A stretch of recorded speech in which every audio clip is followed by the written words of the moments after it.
the contest. Is there anything one could lose in participating in such audit? Yes.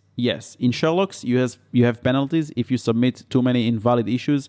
There are many people that are just spamming the judges. They are just submitting like invalid issues that they generate from ChatGPT. They are invalid. They are not written properly. So never do that. Remember, on the other side, there is a human being reading your report. So they started because they don't want the judges to be spammed, because the judge time is valuable and they are paying money to those judges. And imagine now a judge that get like 1,000 issues that are like generated by GPT and they are invalid and they are bullshit. So he just spent his time. So what they started doing in Sherlock, they're gonna give you penalties for invalid issues that you report. So you want to make sure that really every report that you submit is high quality, well explained, and is actually valid. Don't generate something from GPT and expect to be rewarded, because they also might penalize you, and in the next contest it will be deducted from your price.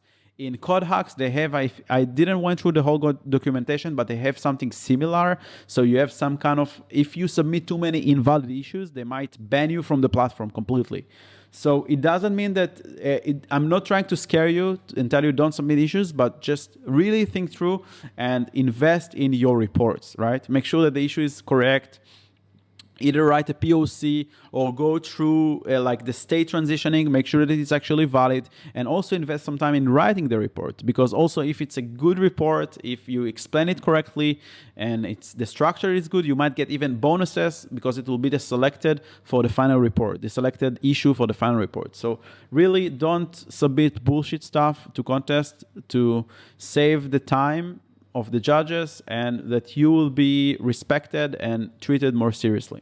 Yeah, it's cool. Yeah, if your issues get selected, 1.5x, so you get almost 50%, 40% more in the reward. Yeah.